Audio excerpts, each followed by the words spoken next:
This weekend, Andy visits the carneys at the mall, Ryan's looking to get his next fix, and we get into a water fight on the Turbografx. I'm Ryan. I'm Andy. And this is Weekend Rental, episode 180.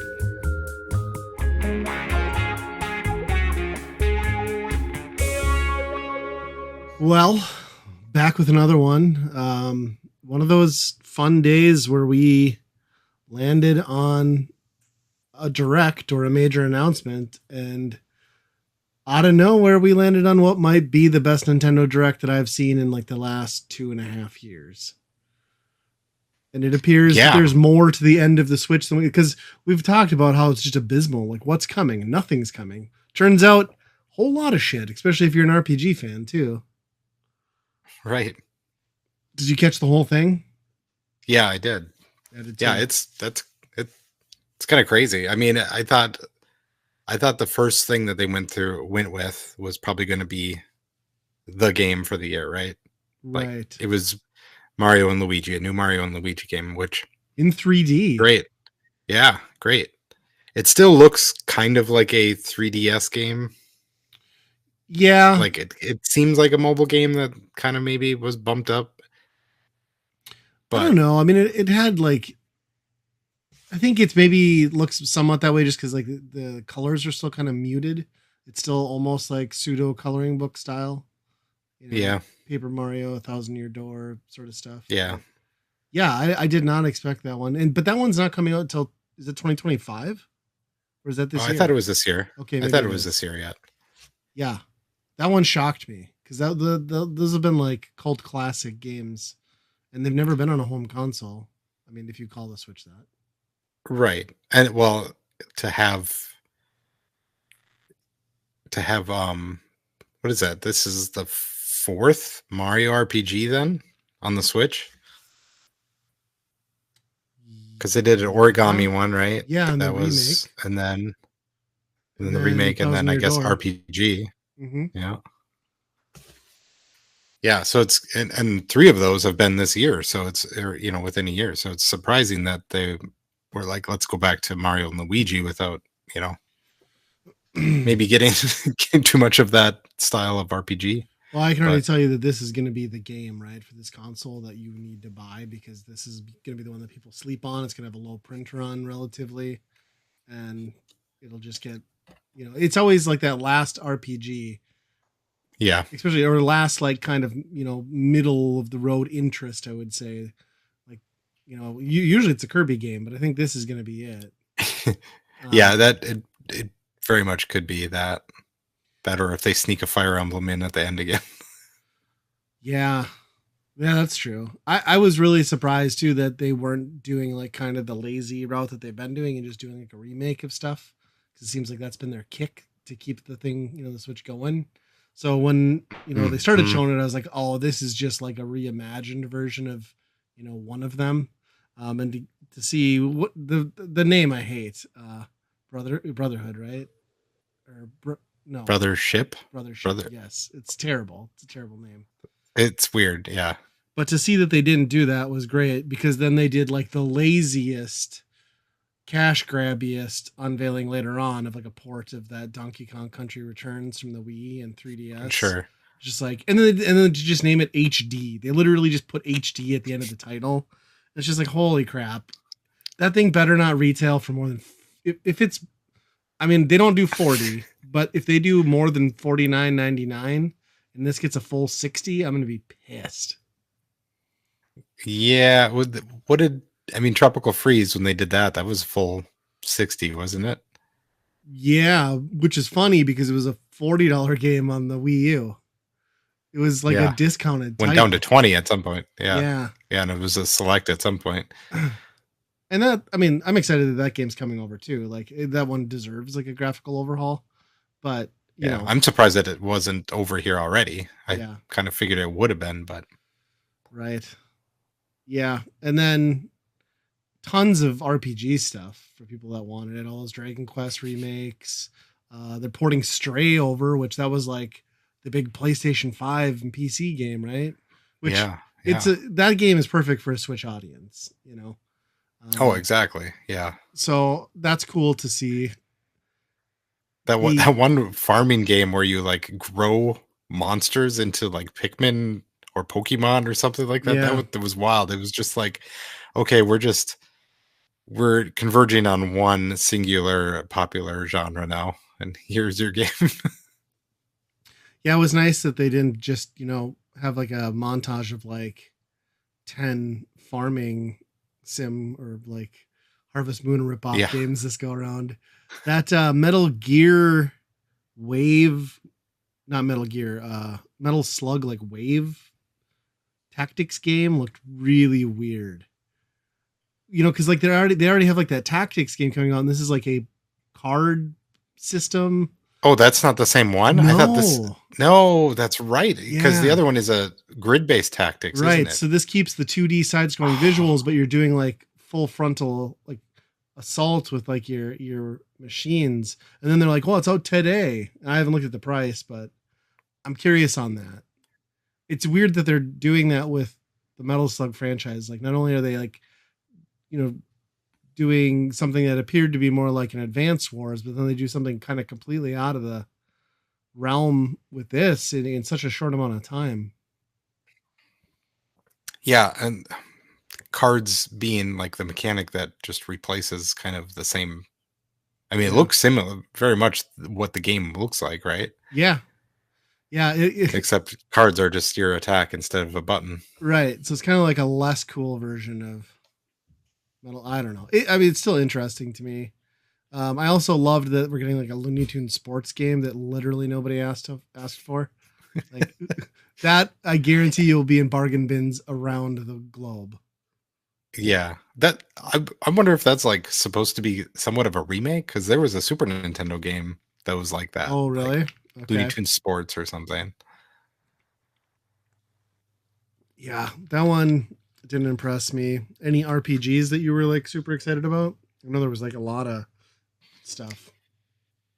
I mean, the Dragon Quest stuff too looks awesome, but I mean, if anything, that's kind of what a lot of this kind of looks like, where they're taking. I mean, we can get to this before, but it looks like they're taking engines of previous games that they've done, and then like, okay, now this is ready for show. We're going to start with something, and now we're going to, that was the Octopath Traveler thing, and now it seems like they just put that in everything. They're using that engine for a whole bunch of stuff.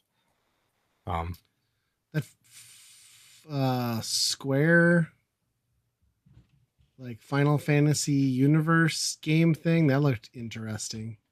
Yeah, because that's the original guy that did that one too. So yeah, it looked like a very like almost stripped back, like back to basics sort of tactics or turn-based RPG, which I guess is probably what a lot of purists want, since they're basically action adventure games now. Maybe, I don't know. Yeah, I don't know what people are into. I would love just make it 8 hours. If you could make one of those games that's like 8 to 10 hours, I would be so happy. Those Dragon Quest games, I would love to play them, but it's immediately right out the door. I know that I can't commit to that. Yeah. And refresh my memory, was the remake of Luigi's Mansion already announced for the Switch? Yeah, I think one of their previous directs they did that. But maybe they didn't have gameplay at the time. Not that it's a secret, I guess. But yeah. So that's kind of interesting to see that coming over. It'd be cool if they would just bring all three. It would have been nice if they did it on a 1 and 2 collection, because then you could have all of them in one spot. Yeah, why not? Right. Right. Well, did Original Mansion ever come to anything else? I don't think so. GameCube exclusive. They never ported that, or didn't it get ported to 3DS at some point?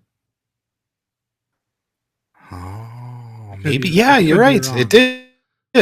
Like toward the end, they did do that. Right. I thought so. Weird. Yeah. So bring it over. It's like they're going back one, port the previous one over after you did a new one. Weird. Yeah, and then that new Mario Party comes out this year, so that'll be oh my gosh, a seller. It looks genuinely good. I mean, it's still going to be full of bullshit, But everything I saw got me like kind of excited. I was like, this seems like they've added a lot of new, kept a little bit of old, then the online stuff seemed neat.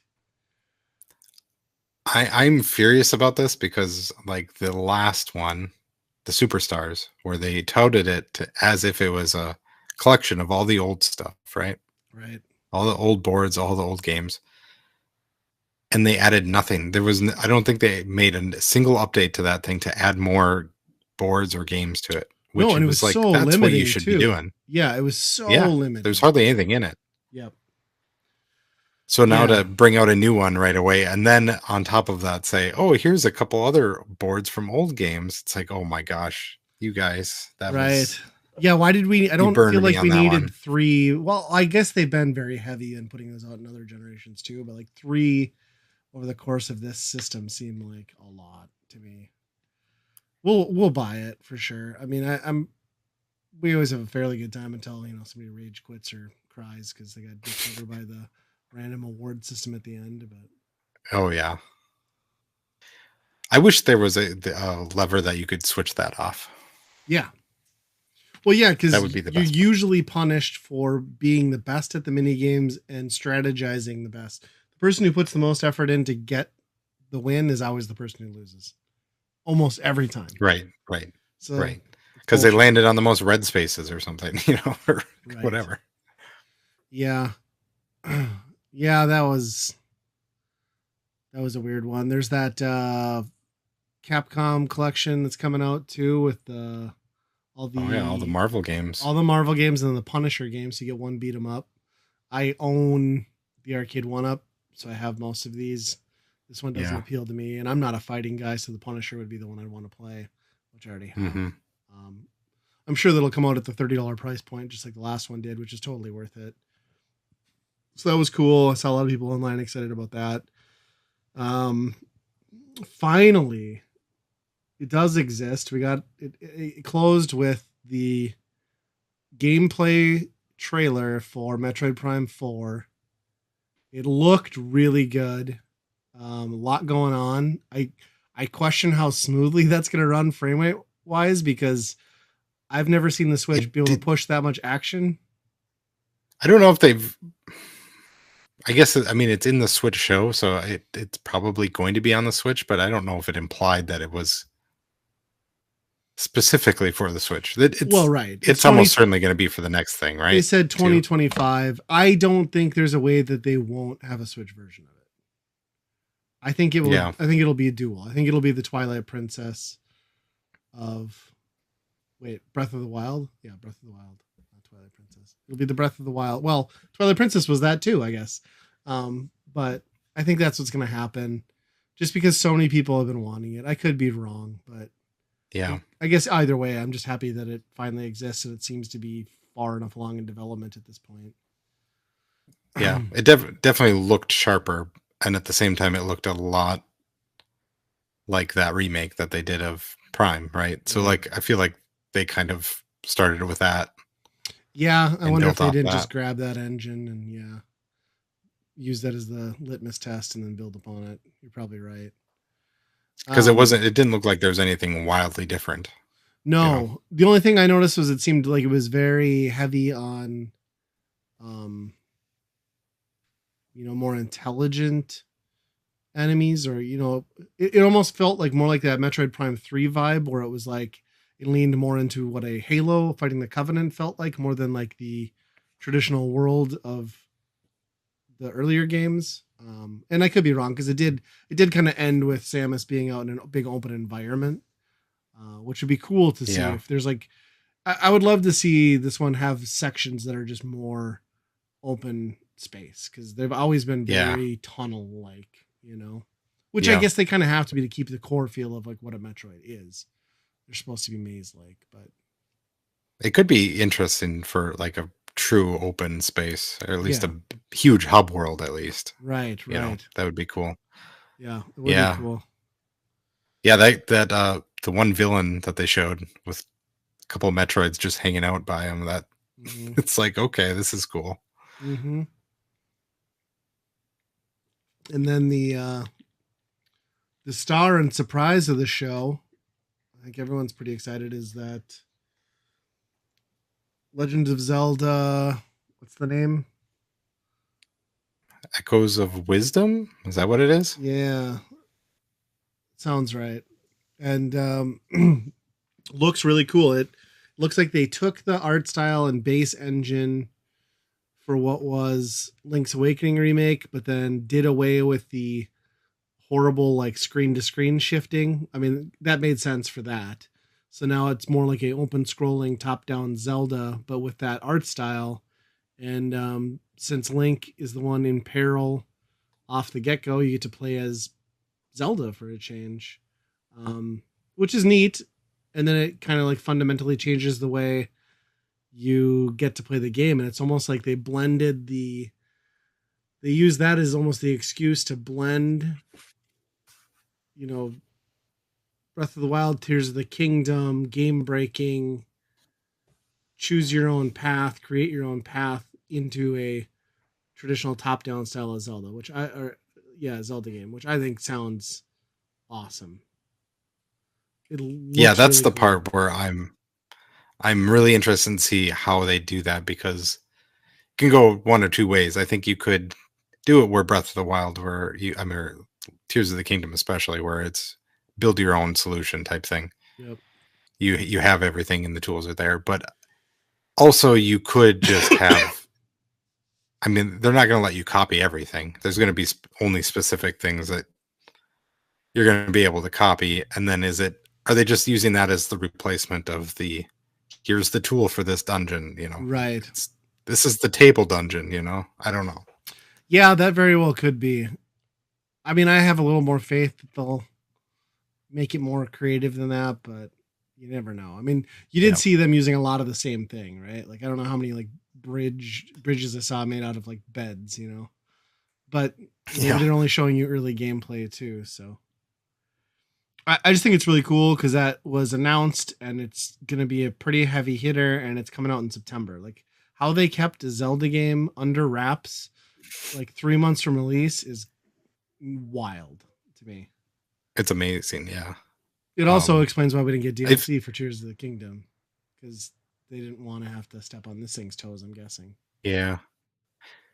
Yeah, that's part of it. I'm sure it's a different. I wonder if this is the team that did all those 3DS games. Yeah, that could be. Or all the DS ones. The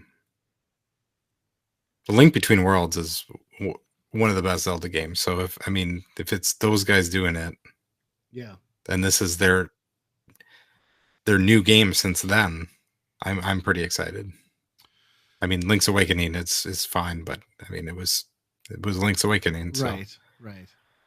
Yeah, and it was. I think the highlight of Link's Awakening remake was that really cool and unique art style that they gave it. So to see him give that a different, more expansive traditional Zelda gameplay, but keep that look, I think was a really good choice.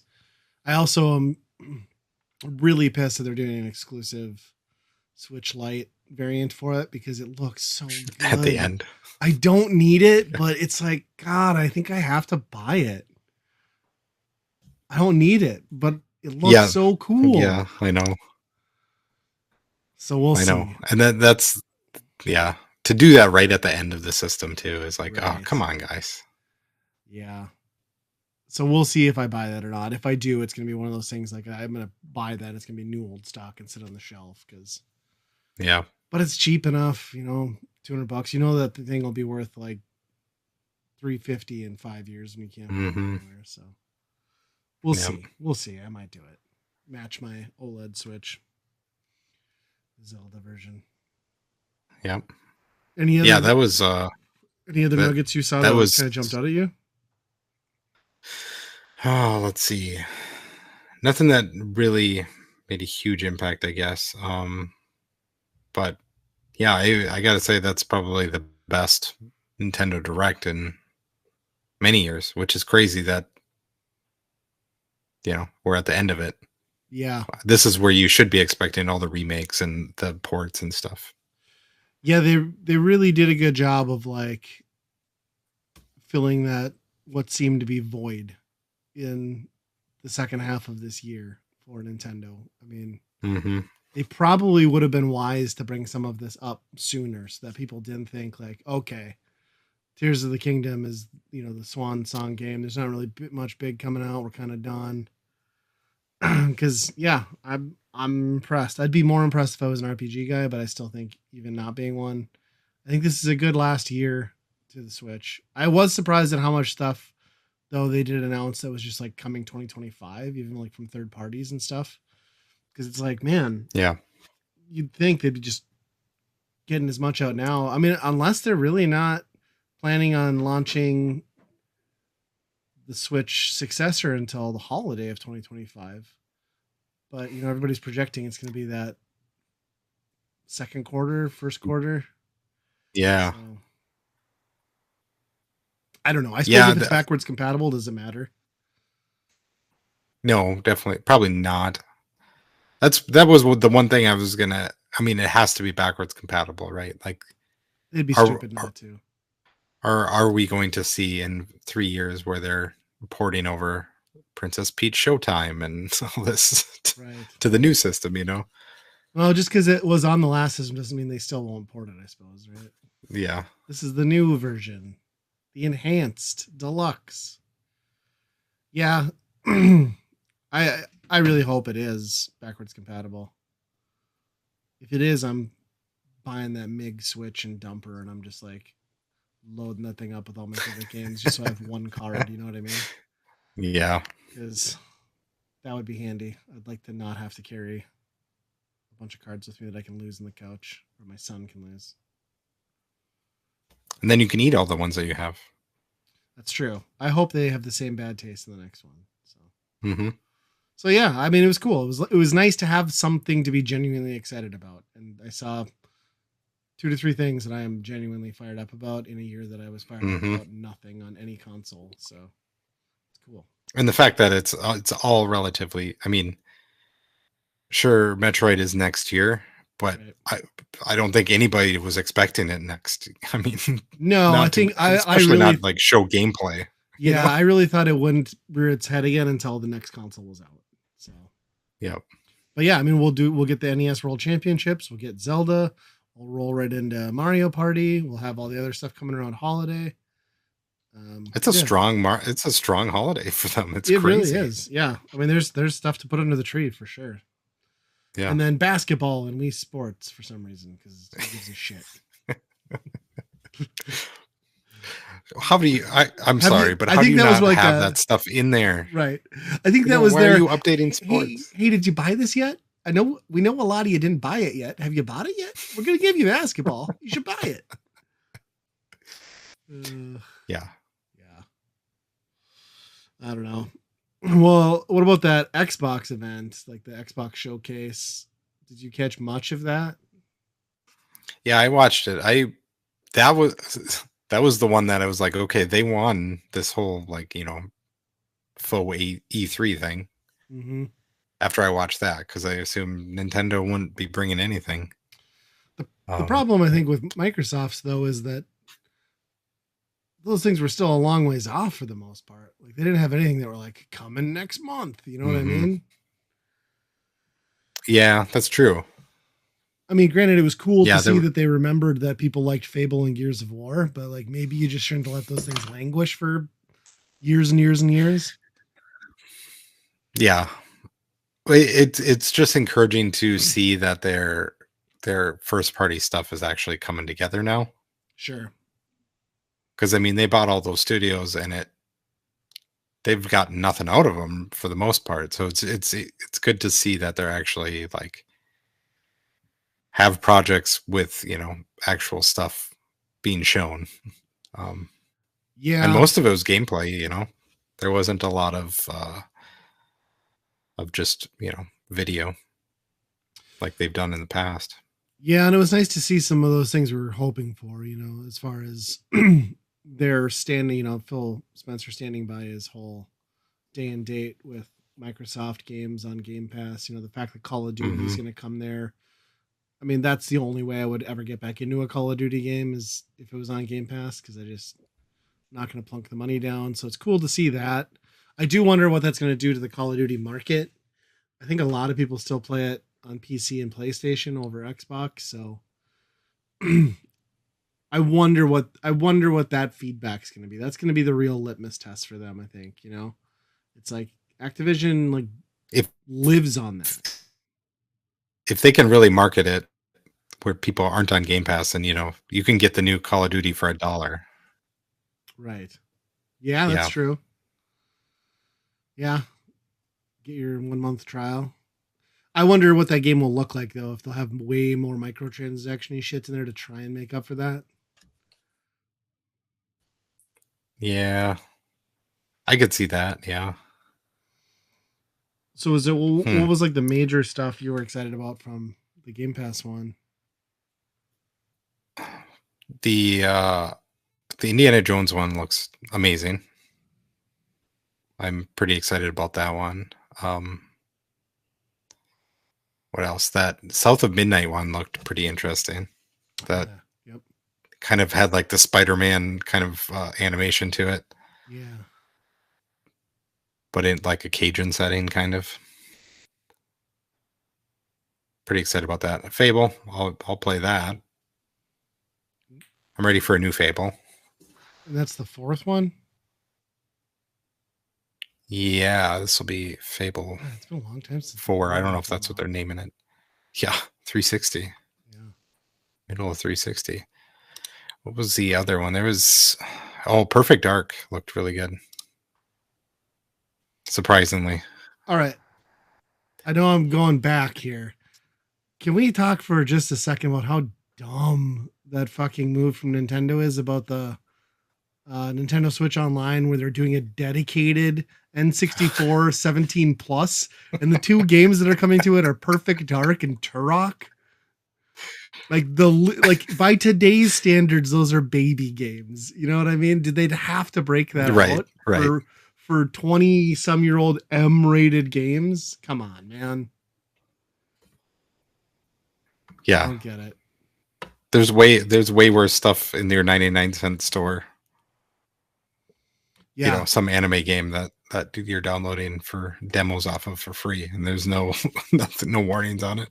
Well, and they missed the obvious one. I was like, oh, we're getting Conkers, because that one's actually kind of filthy, but no. Mm-hmm.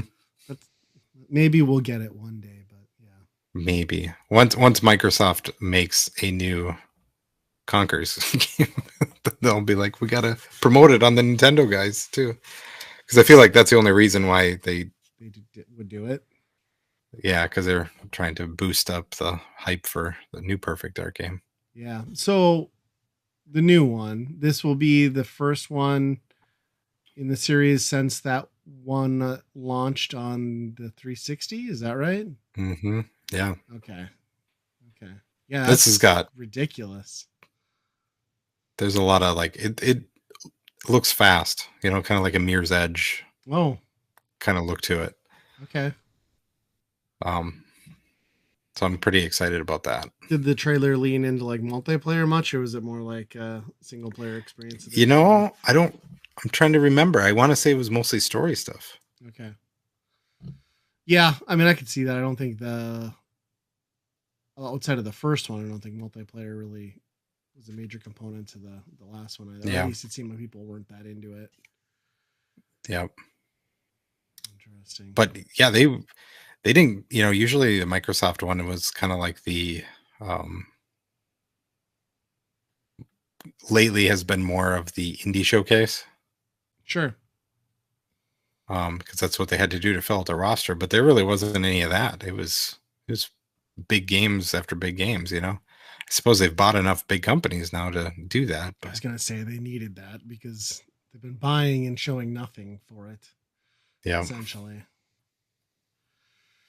And how many updates too and expansions, like Diablo and right, Starfield and Fallout, all that stuff. Sea of Thieves, they're still doing that. It's constant updates to all that stuff too. Yeah, Sea of Thieves is interesting right now because there's like so many new players because of the PlayStation 5 version.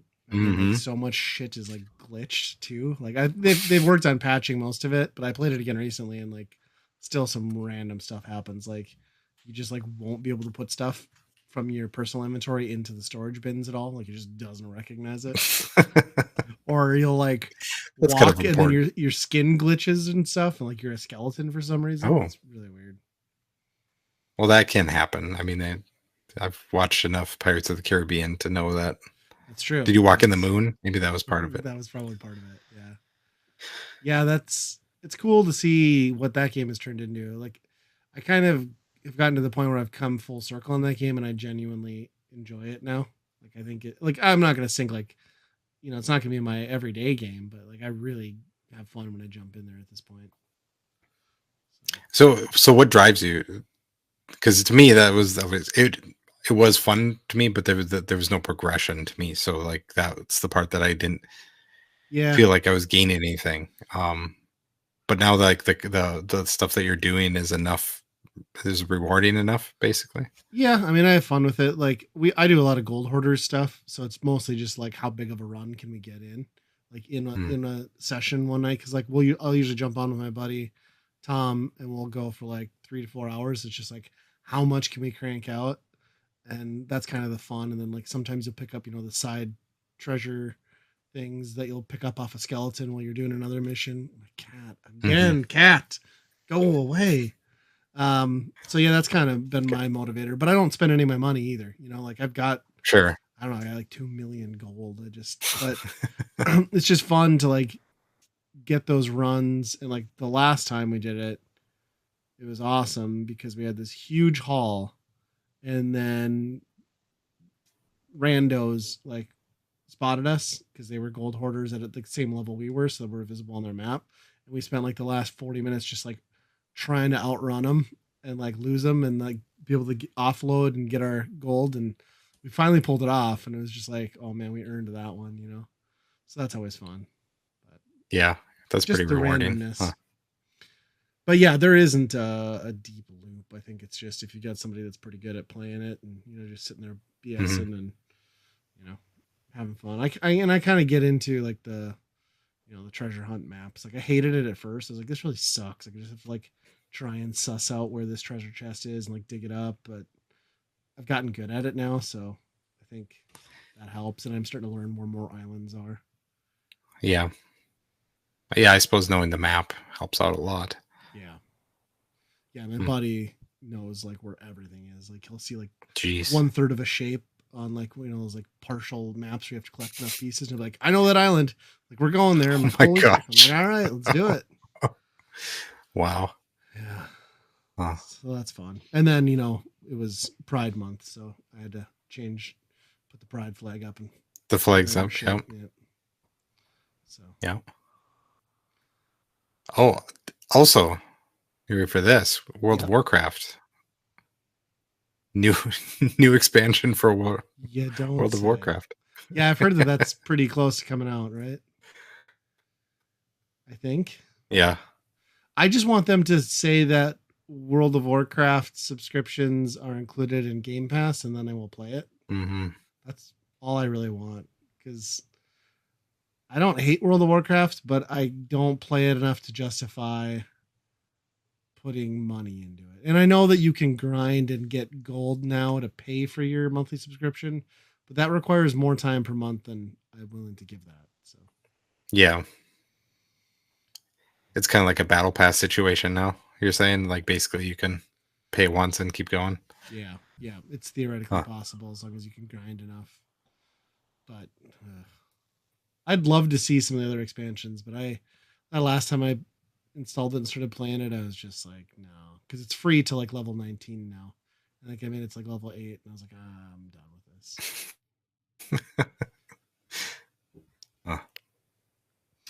Yeah. Well, I mean, between those two, I think at least have some games on the horizon that look pretty good. So yeah, and PlayStation has not have anything to show me. So no, yeah, they've continued their drought of why do we own this? Yeah. Well, I suppose we could talk about. We actually got together and saw each other in person for the first time in a few months since the Midwest Gaming Classic, at least. Yeah. Went down to our buddy CJ's place, Replay Games in downtown Fargo. They are shutting down for good as of the 23rd of this month. So we thought we'd go pay him a visit, met up with a few friends down there. Place is a really cool business. So for those not familiar, it's basically a collection of board games and video game consoles and arcade games and PCs, and you just kind of go in there as a free play arcade or game place and pay by the hour, play whatever you want, VR, all that. Kind of sad to see it go, but it was a good time. I got roped into playing an awful game thanks to Andy, though. Well, I mean, this huge collection that he has, and we ended up playing Fusion Frenzy for Xbox because we're having a party, and it's a party game, and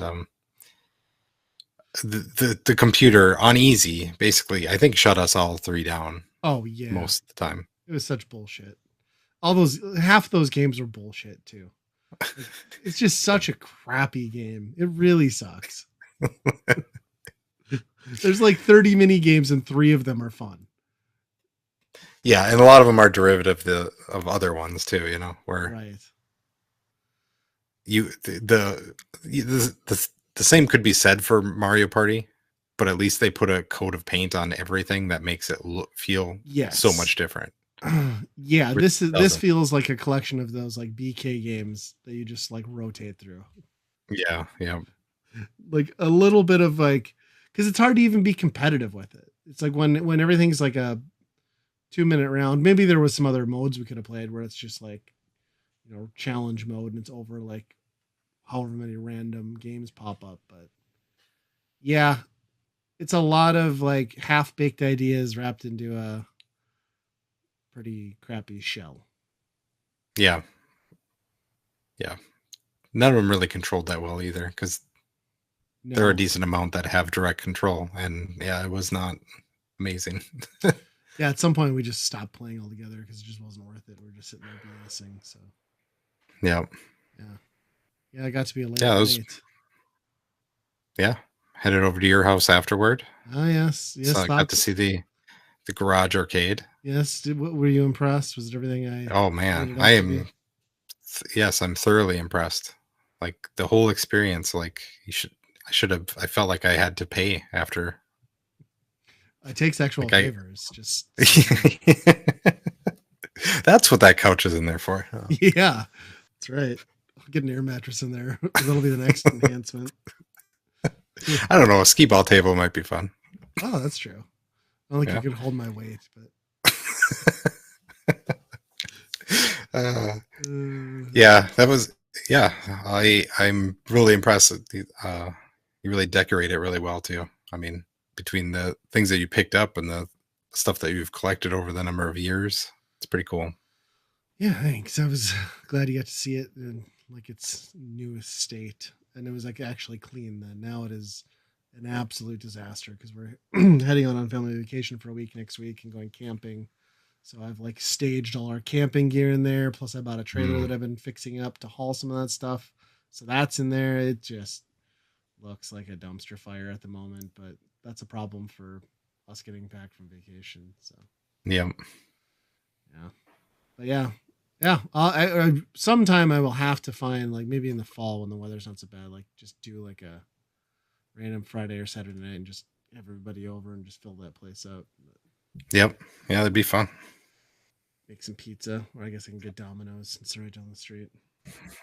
I'll get the Domino's. You know how that goes. Oh, I don't know if I trust you to get Domino's. I'd have like 500 pizzas left over. Yeah. Yeah, no, it was fun to get out. Like I haven't been out playing to do those tips. Like MGC was like the last thing even, and that's kind of a one-off thing. So yeah, I'm kind of the same. I mean, aside from the podcast, like I don't get out to go do stuff without my kids and with friends that often anymore. There's just no freaking time. So yeah. And now we won't have replay to go to, so that's a bummer. Yeah. It's yeah.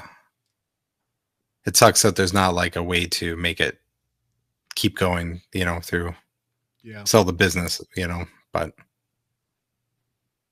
that's understandable how that stuff goes. It was fun to get out there one last time though. And we used to do a lot of gaming meetups there, and it was fun. So yeah, I'm sure CJ will find something good. Oh yeah, and probably less draining of his time. Yeah, something he can focus on, or not be there 24/7. Yeah, that's the tough part when you're a small business owner. It's you eat, sleep, and breathe that thing. So. Yep. I went to another game store. No? Yeah. I went to Brainerd this last weekend. Haven't been up there for a long time. And they have a play-in trade there. And if anybody, I don't know if this was a Midwest thing. It used to be a chain. Yeah, they used to have one in St. Cloud too. It was like connected to a Hollywood Video.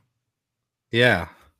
And it was, I don't know if it's just Midwest or it was all over, but it was a pretty big chain of game stores. And they all went bankrupt and gone for, they've been gone for over a decade now, it seems like. So, but this one guy in Brainerd, he still has it. And I don't know how the franchise stuff works because he still has it under the same branding. It's like kind of on the edge of town and like a little like strip mall thing. Is it the one I'm thinking of? Yeah. Okay. And he used to have. He has a bunch of like limited run stuff like at one point in there. Yep. Yep. Okay, I know the story. Yep. So I think he changed owners now, and they've moved it downtown. Oh. Which downtown is kind of weird in Brainerd, but because it's pretty out of the way. Brainerd. When you think of Brainerd is not the place where all the action's at anymore. It's over in Baxter, but the city traffic though, I suppose. But yeah, you're right. Most of the shopping is out in Baxter. Yep. But I checked it out. It's kind of like in a house converted into some sort of shop. Weird. And he's got an arcade in there now. He has a pay for, he's like, we have a special $8 for 15 minutes or something. It was like, what? Oh, okay. But it was kind of weird. But I just kind of popped in there and looked, and they had some kind of neat stuff, but I don't know. It's just cool that they're doing a lot of other stuff because there's a lot of toys stuff in there. And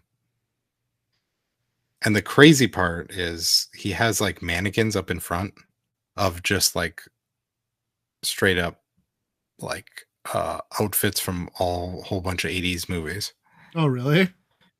Yeah. So it's like the whole Ghostbusters thing. There's Freddy Krueger. It's crazy. Okay. The Rocketeer, for whatever reasons, they're hanging out there. Yeah. Yeah. But yeah, just kind of cool to see like somebody who's like into it for the nerdiness and the culture of that to just have stuff that doesn't really, it contributes to the vibe, but it doesn't really necessarily make you money, So it's kind of cool that for him to just have like a museum kind of over there where. I suppose he's doing that mostly to just pull in like normies, right? Who are like wouldn't go there for the games and like I remember the 80s, Yeah, I suppose the one guy, the guy that was working there, he was saying that Freddy Krueger, what's his name? Who plays him? I can't think of his name. Oh, Robert Englund. Yeah, sounds right. His like nephew or something is from around there, and he's in there all the time. Oh, that's cool. Yeah, which is pretty weird. But yeah, it's kind of cramped. It was a little hot in there, obviously with arcades running now too. So it's a much different experience than like a strip mall on that side, the other side of town. Right. But also kind of more interesting the way they have it set up now too. So I'm going to be camping like right north of there, and then we're going to go in at least to Baxter at some point. Is it worth me going out of my way to stop there or not really? I think so. It's got some cool stuff in there. I mean, they have a whole room of like turtle stuff, and there's a lot of toy stuff in there. So it's almost more like it's kind of that one in Omaha. Yeah. Pop culture Yep. exchange, that sort of vibe. Yep. Yep. Nice. I'm so out of the loop that I hardly even look at games anymore to buy, which is kind of weird. But they had one really weird one. They had a Sega game in there, but it looked like a Chinese one, not like a. It wasn't Japanese. It was like Taiwan. You know, those rip-offs. Oh, okay. And it was a Ninja Turtles game, and I forget what the name of it was on there, but I was like, "Is this a port of Hyperstone Heist or what?" And he's like, "No, it's like a port of something else." So I yeah. How did that end up there of all places? Yeah, exactly. Okay, well that's cool. I mean, I remember the old location, but yeah, maybe I'll have to check it out. Like, how far out of the way is it to get to like downtown Brainerd from like the Baxter area? Is it like 15 minutes or? It's a little ways. Do you know where that like white water tower is there? It kind of looks like a castle. Yeah, vaguely. That's where you turn, and that's where it's all downtown. Okay. There. Okay. But yeah, you got to follow the main road for a while through Brainerd. And there's some other cool stuff down there. There's a few board game shops. There's a pizza arcade thing there. We didn't get to go to that, but yeah, there's another one of those things there. Well, maybe I'll check it out because we weren't planning on going past. We were just gonna go in far enough to stop at that Jack Pine Brewery because that place is amazing, and then we were gonna head back. So maybe I'll convince them to keep going. Yeah, it's worth stopping for a few minutes just to see the front area. It's kind of got some cool stuff. And then I want to bring up the mall there. I don't know. Malls these days could be a mixed bag. I think I saw that mall in a Dead Mall series that a guy's doing like the Midwest now. Oh, really? Yeah. Yeah, I kind of want to watch that. That mall's really weird because it's just one, but it's like indoor. It's really weird. But I don't know if this is just a Midwest thing or a Minnesota thing that they're or like. Have you or up in Fargo? Do they do carnival shit in the mall parking lots now? No, I've never heard of that. Like tents so like set up or what? So like 3 different towns in Minnesota, I've seen this happen where they just randomly have the whole carnival, like fair, rides, all the food, a whole bunch of like it's all there in the parking lot of a mall, just running on all weekend long. I feel like that's stuff I used to see when I was a kid because we'd have like those small town ones that it wouldn't be like the county fair, but they would just pass through and like find an open parking lot or like abandoned lot in your town and just like pop up. But it's weird to me that that's still happening. Yeah. So they had it running at the mall there. And there's a board game shop in the mall that I wanted to go to check out. And we stopped there. Did not take the kids over to the fair stuff because I just didn't want to even deal with that. It was raining pretty good. Okay. But there was a surprisingly amount of people in the rain at this kind of crappy carnival. But I mean, they had the full size ride, like the zipper thing, where they do they had one of those there, the Ferris wheel. The last thing it wasn't just the little tiny things. The last thing you want to do though is be walking around in a parking lot at a fair in the rain, because those things like have generators and wires laying all. I mean, that's exactly. You're just asking to get fucking taken out. Yep. Yeah, they're not worried about covering the conduit on that. Hell no. Stuff. Yeah. But surprisingly, even when there was a surprisingly amount of people at this carnival in the mall parking lot, there was still nobody in the mall.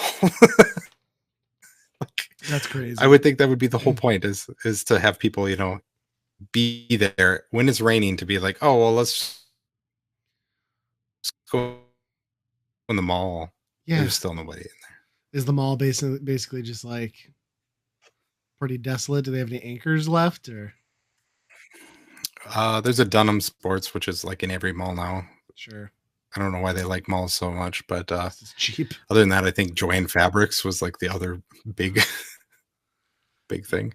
Yeah. Yeah, there's a guy, I can't remember his channel name, but he does Dead Mall series, and he's been doing specifically upper Midwest. So he did a bunch of cities area stuff. And then I watched one where he crossed over and he started going through like South Dakota. He was actually in Watertown pretty recently too. Like, well, the Oh, episode really? aired Huh. recently, but it was shot like last year. I suppose he just does these trips and like films a bunch of malls, and it's pretty wild to see Yep. how just completely abandoned they are. And like the small town ones are the coolest because they'll still be like 70% capacity, but it's all just like weird shit, right? Like thrift stores and like a like secondhand here and there, and then just a random craft store. I don't know. There was one store in here where it was a lady who did custom blankets. And it was the blankets where you just buy the fabric and then cut up the ends and just tie the two together. You know what I'm Oh, talking about? yeah, yeah. Like kids So you do just that cut up kind the of edges and you right. tie. Yeah, yeah. That was the entire store. She was selling these for like $40 a pop Wow. for these blankets. What did you? She paid like $8 a knot or what? I mean, that's like 15 minutes worth of work to make one of those things. Right. I think my favorite Dead Mall, and I don't know if it's still, it's got to be condemned. I think it got condemned and it's been condemned for a while. But in Valley City actually, tiny town in North Dakota, not far from Fargo here.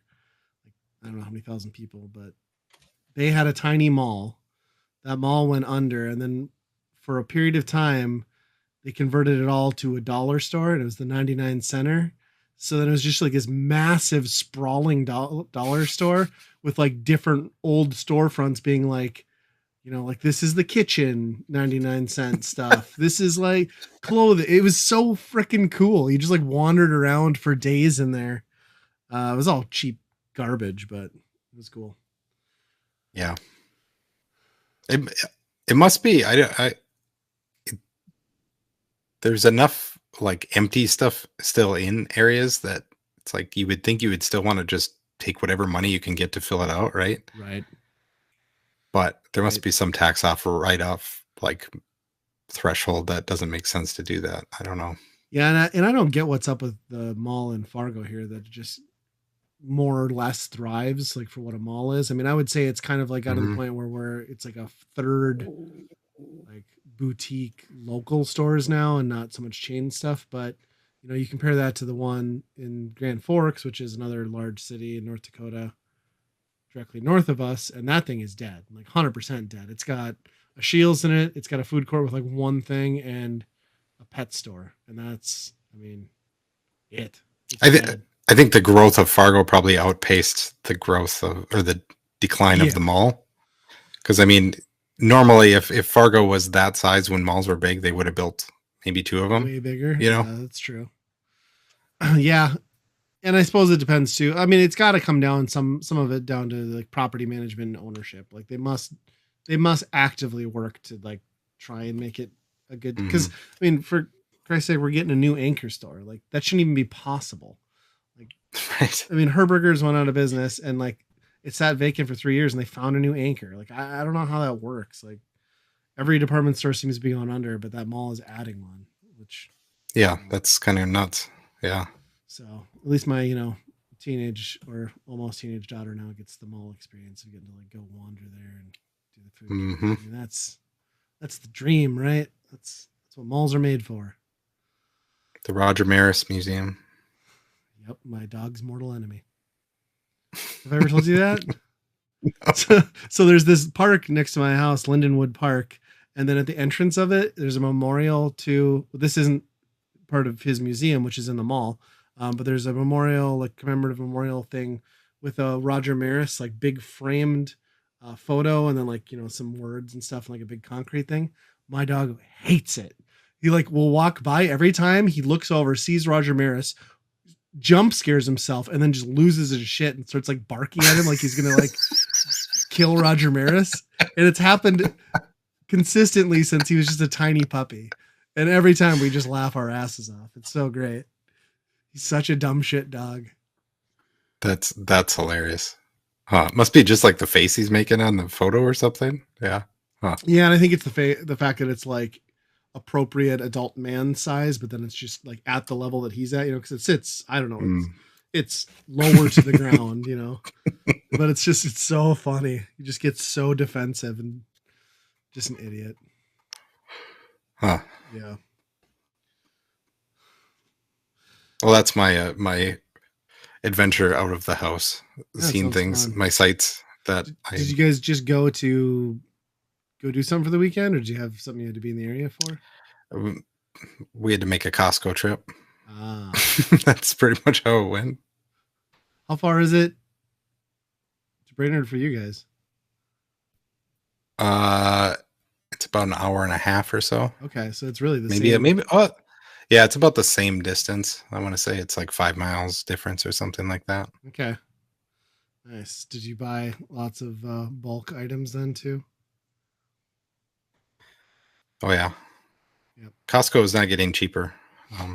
They did have Princess Peach there for $40, so I picked that up. Oh, nice. Yeah, that's a good deal. Not bad. Hey, the hot dogs are at least are staying the same price. The hot dog combo. So. Yeah. Well, I wanted to touch quickly on just like a random thing that I read, and that's that the Olympic Committee has decided that they're going to bring in esports into the Olympics. And it's almost like they're going to do, it sounds like that it's not going to be maybe folded traditionally into what we think of as the Olympics in the summer and winter games sort of aspect. It seems like they're going to do multi-event structure. Like it'll almost be like a e-gaming league was kind of how I understood it. I don't know. There's not much to talk about there. I just thought it was interesting that it got to the point where the Olympics are like recognizing it as an actual quote sport. So, right. The NASCAR people have to be pissed. They got passed. Well, maybe they'll allow NASCAR, whatever, 99 Classic as one of the games that they will play in the esports leagues. Oh, there you go. Yeah.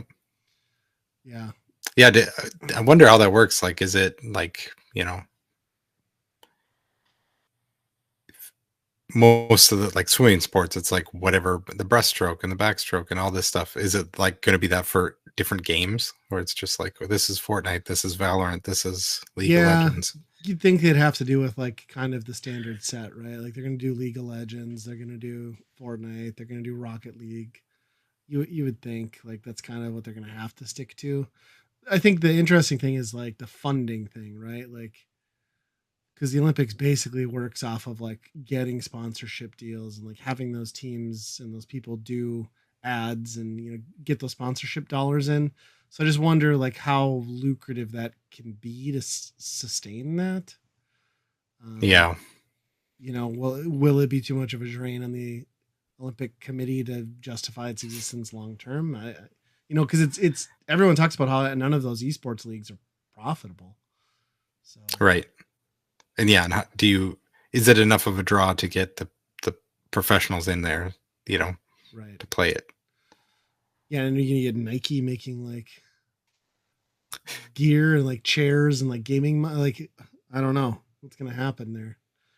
You're gonna get Logitech sponsors and Olympic official Olympic mouse of the esports games. Yeah, that'd be good. I just wish they just like did it like the old Mario Championship where it's just like we pick the games, you don't know what they are type of thing. We tell you the rules, go. Yeah. That would be kind of neat. That's what I want to see. Because that's at least if like, that was one event. How good a video game are you? Yeah. I mean, you would think like Nintendo would be clamoring to partner up with them. Like if there was one company like outside of like what you consider traditional esports, if there's one company who would try to like do the Olympic thing, it feels like Nintendo. But I don't know if that would actually happen. Maybe they'll push for Splatoon, because I mean, as far as Mario Japan Party goes, like, oh god, could you imagine gold medals being won and lost by like you got your ass kicked the most, here's 3 stars, you know what I mean? It would be the most pointless gold medal in history. It's like winning by disqualification because the top 5 people all fucking failed to hand off the baton. You know? Yeah. Yeah, I wonder. That will be interesting, I guess. Yeah, I'll be curious on more details. Right now, it was just kind of a vague announcement of like we're working on this, but I don't know. Good for gaming. I mean, and it gives kids, that are into it, or because we've now got the middle school and high school programs. You've got colleges that will sponsor and bring on teams, so at least it gives them like another legitimate avenue. Obviously, there's the whole professional stuff too, but getting it to an Olympic level is pretty cool. Yeah. Well, when they're probably making more money than most of these other professionals in these at least in Olympic sports, there's probably not a lot of money in most of those categories. So yeah, you gotta wonder some of those people all right. Super dedicated to those niche sports, and it's just like I've dedicated the past 12 years of my life to being like an Olympic deadlifter. It's like, okay, well, you're not getting rich, and then what are you doing after that? Right. Besides like sitting with like pounds of excess skin because you don't like carb load and like eat 40 chicken breasts a day, and yeah, I don't know. And the guy who wins the gold medal for curling, just showed up to the curling club every week and knocked a few back with the boys and he ends up on the team. So isn't it weird that they'll allow curling but bowling doesn't make it into the Olympics? Like they're both they don't have bowling. I don't know. Maybe they do. Maybe I'm talking my ass. I don't. They're both just like lazy, drunken dad afternoon sports, as far as I'm concerned. You know what I mean? And there's always like a team from Minnesota that makes it in the curling one. Yeah, because it's the spot that you can actually like even practice it around here. Yeah, it's funny. Well, what do you got with My Hero Academia? Have you been getting into this? Yeah, my kids started watching it. And now it's summer, so if the kids are watching it, then I'm kind of watching it. So sure. Been getting into that, and yeah, it's not too bad. I don't know if you ever seen any of it or just bits and pieces. Isn't it kind of like, it's not like dark, but it's a little more mature, isn't it? Or like a little bit, compared to like a Dragon Ball or something, like more serious. Yeah. There's heavier tones in it. Sure. A lot of like what it actually means to be a hero, like just because you're like glorified as a hero, does that mean you're actually a hero? Or if you're paid to be a hero, are you actually a hero? And all that. But sure. Yeah, it's about a school. Kids go to school to be heroes. They all have weird superpowers, and it's got some good animation for action, and it's reasonably funny. And yeah, I'm liking it. My kids like it quite a bit. Yeah, I've only ever seen it like in passing a few times. It seems like a well done anime. Mm-hmm. And moves fast, where like Dragon Ball, that type of stuff, where they'll just go so slow, and they'll just talk and talk and talk. This moves incredibly fast. There'll be a big fight that they lead up to, and it's done in one episode, and then they move on to the next thing. Nice. That's kind of nice that it values your time like that, so you're not like stuck in like a series or a saga. And it's old and exhausting. Yeah, but now that they got obsessed with that, we picked up some of the video games, and they've been playing that, which are just fighting games, basically, just like all of these are. But they're it's fun to button mash on those, just to see what happens in those type of games. That's why I like all those Dragon Ball games where it was just like, I have no idea what to do or how to play this game. But if you got something cool to go off, it felt awesome, right? Yeah. Yeah, that's kind of cool. And what does that stream on? Hulu we're watching on, so with ads now, so that kind of sucks, but yeah. Hulu still has that crappy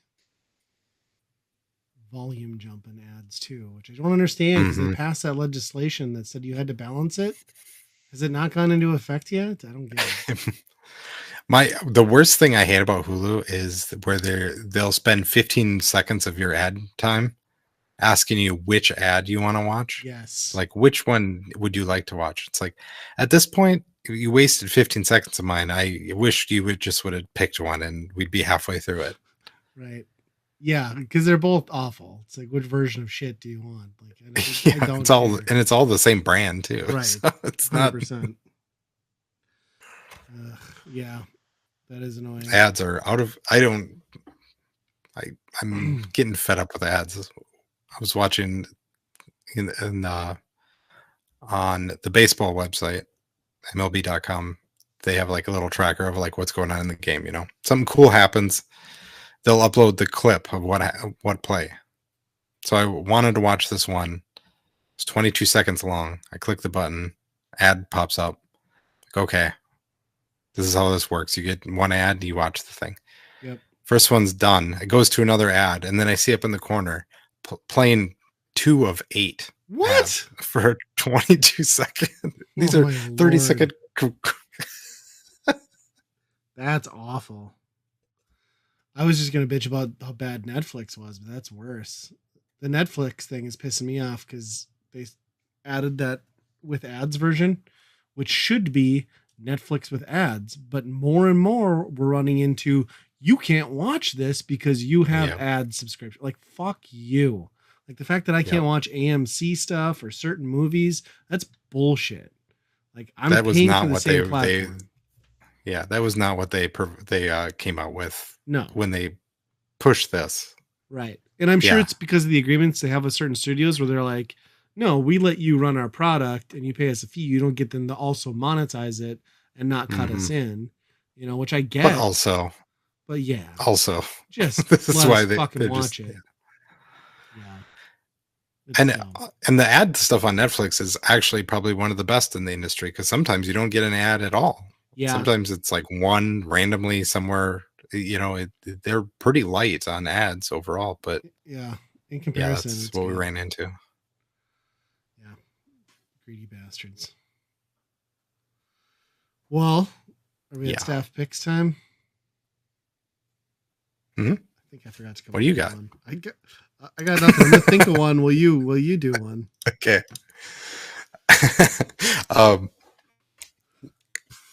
Marvel Midnight Suns came up for free on the Epic Store.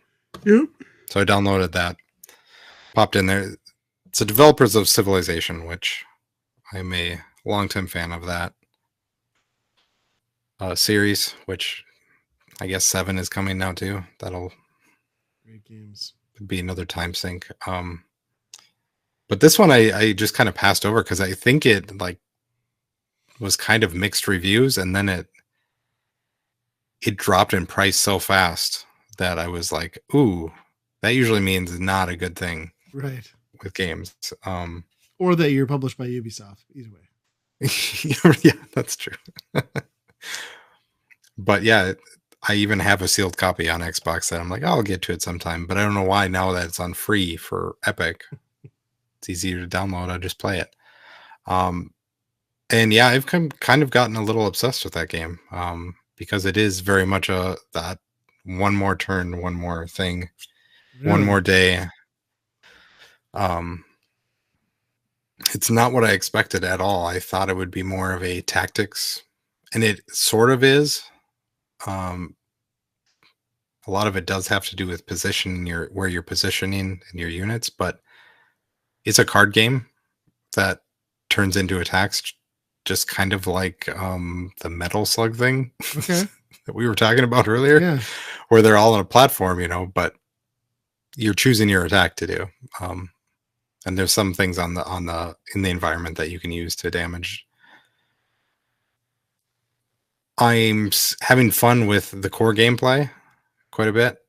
And then on the other side of that, once you finish a mission, you're in like this old abbey or church or whatever, and this is where you like your dorms with all these other Marvel heroes, right? And it kind of turns into a Persona style thing where you're having hangouts with all these different guys and like talking to them and raising your friendship with them and gaining bonuses and stuff like that. So it's very much like a story-based relationship sim with all of these weird, like not a lot of these, they're not the main Marvel guys. There's some of them in there, but it's interesting.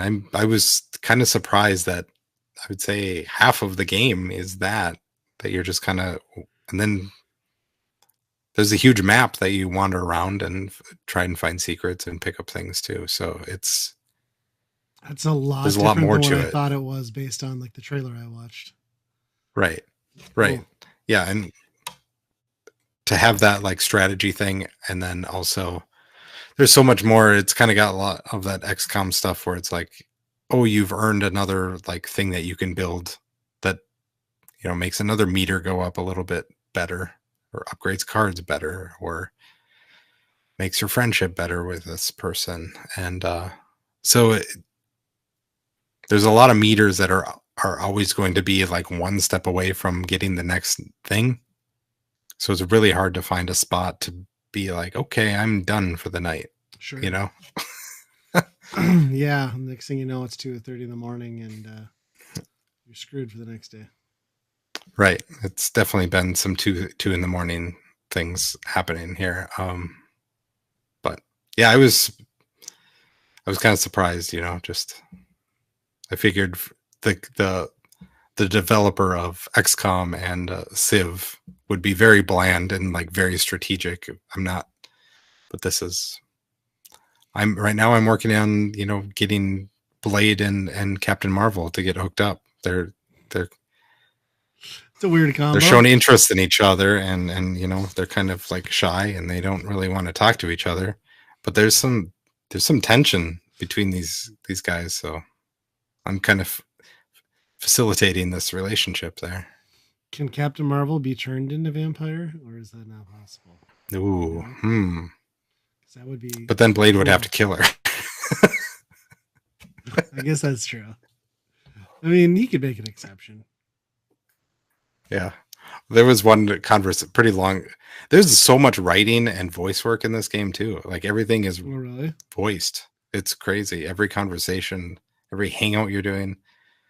I had like a pretty long conversation about how Blade likes Buffy the Vampire Slayer. Makes you know, because obviously it's the same thing, but you know.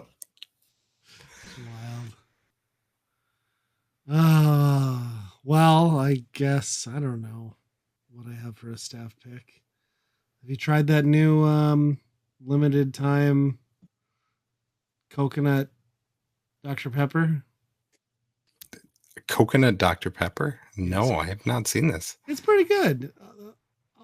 I'd say it's worth grabbing if you can find it. It seems increasingly hard to find. Huh. But if you like the flavor of coconut and the other 23 flavors that are in Dr. Pepper, then this might be for you. Why do they keep messing with Dr. I've noticed they've been messing with Dr. Pepper a lot lately. Yeah, well, apparently Dr. Pepper is doing very well. Like Dr. Pepper now is the number 2 soda in the United States. It has dethroned Pepsi, which good because Pepsi's just flat, nasty Coke. And you should drink Coke like a real American. But if you're not going to have Coke, Dr. Pepper is the next best thing. So, but yeah, they're like, I don't know. I feel like you go to the grocery store and there's like 7 flavors of Dr. Pepper because there's like the Dr. Pepper cream soda, Dr. Pepper with cherry, Dr. Pepper, this coconut thing. There's a few others. There's a strawberry cream. Yes, yes. And not to mention, like, then you get into the diet and the zero versions of everything. I think what it is it's like that same Bud Light strategy, right? Where it's like Bud Light has like 85 bottle variation sizes so that they can maximize storefront space. And I'm guessing Dr. Pepper's like, well, if you carry this one, you have to carry all the other flavors we have. So yeah.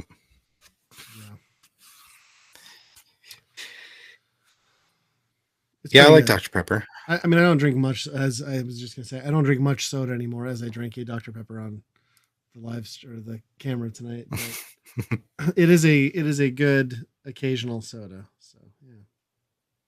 These days I'm more of a green tea drinker. Oh yeah. I think after that time that like I had that weird heart rhythm thing, and the guy's like, "How much caffeine do you drink?" I've just kind of been like, "Okay, maybe I don't need pop." So I guess I have to hit that too at some point. the rein it I don't in. know if I could do tea. Yeah, I don't know You if I could do tea, but do you still do like are you still like a pretty regular like energy drinker? yeah. But do you drink coffee? No. Okay, so I drink 2 cups of coffee every day, so that probably evens out. Yeah. Yeah, I mean, especially like depending on the coffee too, that can change how much caffeine content is in every coffee too, you know? So I'm just gonna go off on a tangent here. This has nothing to do with staff picks anymore, but like I just recently learned about that Zyn stuff. Have you seen this? Where it's like a Uh-uh. Swedish nicotine product that's like a pouch, but it doesn't Oh, contain yes. any tobacco. It's like really popular over there. Yeah. Yeah, and I'm really desperately wanting to try that. After being hopelessly addicted to chewing tobacco in my early 20s, the thought of getting a nicotine fix and not getting cancer seems intriguing, but also a very slippery slope. So, Yeah. What is like the active ingredient in it then? I think Is it just I think it's just the nicotine hit, yeah, yeah. because they sell like Huh. different dosages. I mean, because nicotine's not great for you in general, um, but I don't know. Huh. I was talking about it. My wife's like, I don't think you need that. Like, you have other vices that you dabble with. Like, we don't need to throw nicotine in the mix. It's like, come on, live a little. I'm probably gonna buy some when we go on vacation. I walked past a gas, or I walked into a gas station yesterday, and they had like a big sign for it, and like $5 a thing. I was like, oh god, I should just get some, but I didn't yet. Maybe that will be. Report back. I'll report back. Maybe that will be Staff. the staff pick. We'll dethrone Dr. Pepper. Next episode, everybody. Next episode. Well, should we get to our staff or our weekend rental? I guess. Yeah. All right. So the weekend rental, for anyone who doesn't know, it's a game we play for a given system each episode. We put some time into it and give our thoughts as to whether we personally buy, rent, or burn said game. We went with the Liquid Kids for the good old PC Engine, but Turbografx 16 over here in the US. I don't know that this got an actual PC Engine version, I think, or Turbografx version. I think it was PC Engine only. Little bit of an overview. It's a arcade based action platformer from Taito in the vein of the Bubble Bobble Rainbow Islands world, but it's side scrolling, and it's kind of cool. It's not a single screen game like the other ones we mentioned from Taito. So yeah, I don't know. What are your initial thoughts on it? Yeah, you're a squat little character, kind of like Bub and Bob. Yeah, Same type of looking guy. Are you officially a platypus? Is that what we're supposed to be? I think that's what it was. I think that's what we came up with. And yeah, you're throwing balls of water that look just like the Bust a Move balls. Because if you're a liquid kid, that's what you throw is water. Yep. And enemies, it's a nice cute platformer, colors like crazy. Very like, I would say, hard outline on everything, so it's very it pops pretty well. And then you just have like demon spawn from hell that come through these hell portals. Literal hell portals, yeah, like firing holes, just like slot up and craps enemies out on you. It's weird. Yeah, I don't know where they came up with that, where that was the idea for this, but yeah, that's how they spawn enemies in, and you just hit them with water. That's pretty much it. It's not that hard. It's points based. A lot of everything kind of is just grabbing different little knickknacks that add points. Yeah. Because it's arcade game, but Arcade roots. Yep. Yeah, I think that's the thing that's striking to me with this is just like this is one of those games that really showcases the Turbografx hardware because like it's got great color, it's got cool level design. But yeah, I think the thing that hampers it, like what they could have like at least ported to and turned into like an actual, you know, cool, relaxing in the vein of Mario sort of platformer is that, you know, this port, I assume I've never played the arcade game, is I think pretty true to the arcade. So it is a very unforgiving game. Once you get past like the cutesy visuals and stuff, like it's those hell portals are never ending. It's there to get your quarters. So, you know, it's just one of those games where you're having a good time. You know, everything's visually striking and engaging, but it's also just kind of ruthless in the way that enemies are going to endlessly spawn. So you just have to keep moving. And that's always a little bit of a bummer for me in platforming games of that nature, where it's just like, God, if you'd have just tweaked that, because that's one of my biggest pet peeves in any platforming game is just like endless enemy spawn, and this game gets kind of nuts with it. But it's not. Yeah, it's not insurmountable. You know, for what is an arcade game, it's pretty manageable. I mean, you can get through it if you're careful. It's just a little more aggressive in the spawning of enemies than I'd like. Yeah, and I think that my biggest problem with that, I mean, it piggyback off that is, yeah, it is what it is with the arcade stuff. The levels, you know, the length of them vary quite a bit, and then the difficulty definitely ramps up. But just the spawning of the character of the enemies, they don't seem designed. I guess that's the best way I could put it. It just seems like they're just dumping things in random spots. Sure.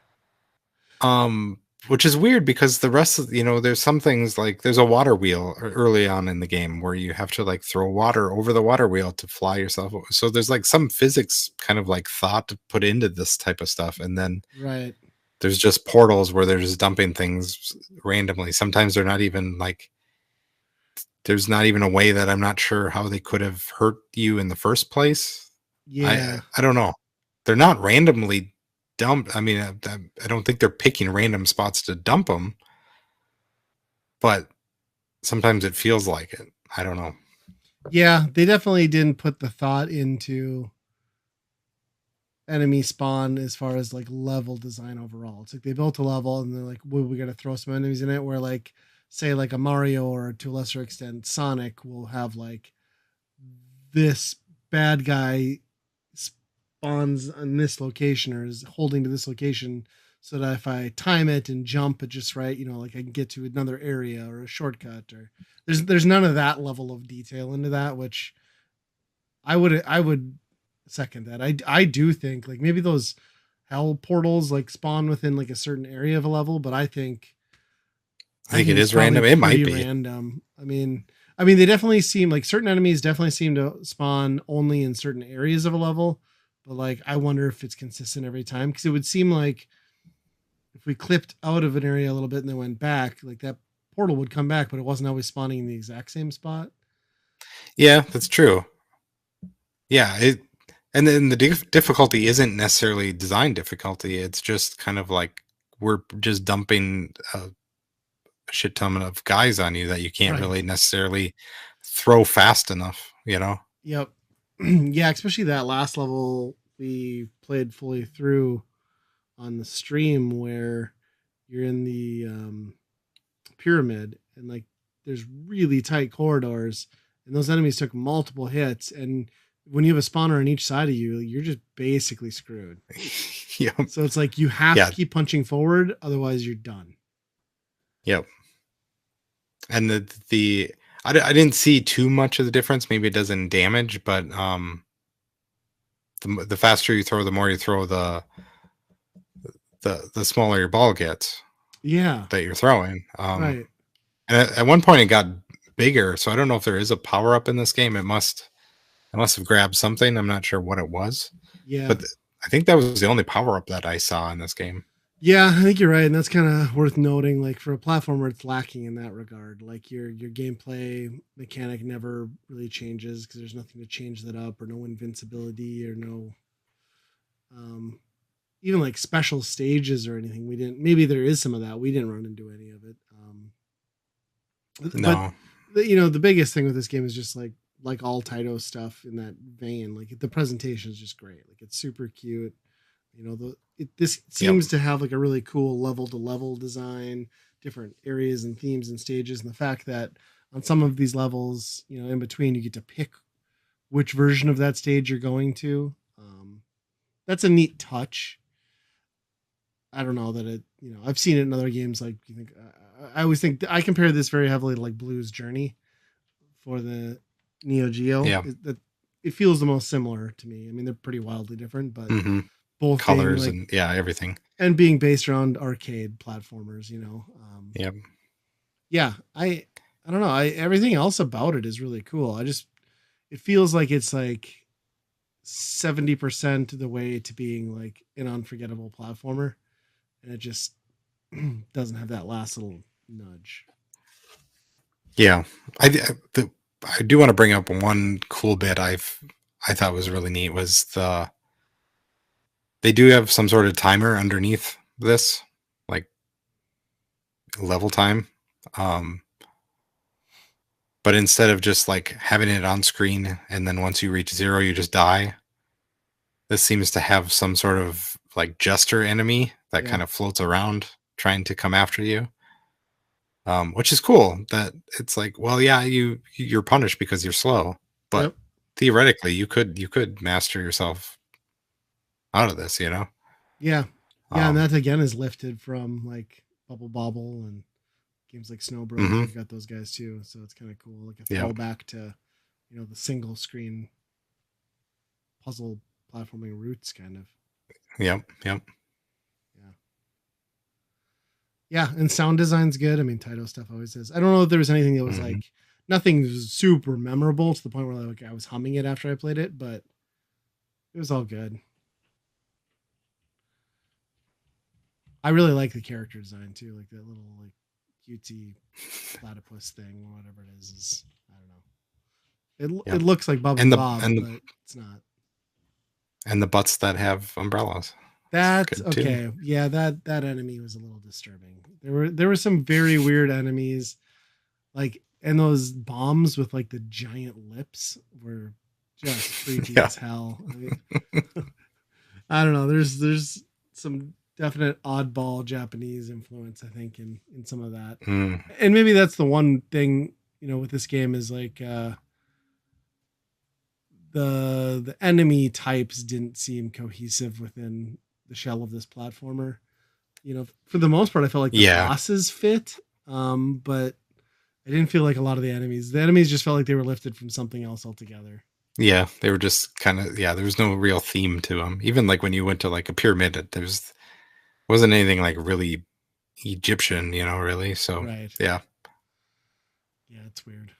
it was kind of had that Commander Keen thing to me, where like a lot of those enemies are kind of just random weird things. Some of that early DOS, like just oddness, you just learn to accept it. Yeah.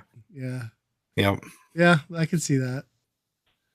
Well, what do you think you'd give this thing then in the Byron Burns scale? I feel kind of bad about this because but we picked it as the Turbografx version or the PC Engine version. Yep. If we were saying this is the arcade, we were playing the arcade game, I think I might buy this because it's for a arcade platformer. This is a really good one. Yeah. For a home console version, I can't do that. So I think I'm going to give it a rent because I think it's enjoyable enough. I don't think it has the depth of what you want out of a home console platformer, especially at this stage in gaming. Sure. Um, but I think that's a kind of a generous rent as far as a home console game, which is it's crazy where I'm like praising it to death as an arcade game, but Yeah. Well, I mean, I it's get it's it. just that it's that that huge of a disparity between, you know, platforms that kind of does it for me. But I'll give it a light rent. Sure. I'd probably go buy. Just because there aren't a lot of like solid platformers on that console, or ones that I think like have this level of detail, design, and flair, like outside of like Bonk. Mm-hmm. Plus, I'm a really big sucker and fan of, you know, Rainbow Island, Bubble Bobble, Bust a Move. So I think that goes a long way to just kind of play into what I like about this game. I would agree. I don't think it's got a lot of replay value, and I don't think it's got the best gameplay, and it progressively just kind of gets, you know, the levels just seem to get progressively less interesting and more frustrating. Mm-hmm. But that said, I just like, I get those opening few stages like just get me every time. Like I've gone back and played this game quite a bit on my Turbografx with my Turbo Overdrive, and I just kind of like really like the like vibe of it in those opening few stages. So Oh yeah, for sure. This is one of the coolest quarter that you're going to spend. yeah, You know. yeah. So, and it always feels like one of those games. Like when I'm talking to people about this console, it's like, have you played that game? So I'd, I'd be Yep. lying if I said I wouldn't buy it. But I think a lot of that's just nostalgia fueled and around a pretty cool concept, but yeah, not fully realized, like we said. The title bias is showing through. 100%. 100%. Well, I think that's another buy, run, burn an episode in the books then. It is. Yeah, we have hey, we streamed this game. We made it somewhat, I would say, decently far. I think so. Yeah. I but yeah, it got way longer. Every level got crazy long. It was Yeah. weird. Where the first level is like 10 seconds long. They just kept getting longer and longer. But yeah, well, that's over at twitch.tv/weekend rental. We do that on the off Tuesdays. Mm-hmm. We're usually playing the game that we're going to do for this. You can email us at weekendrentalpodcast@gmail.com. We're also on the Twitter. But until next time, be kind, rewind. Bananas.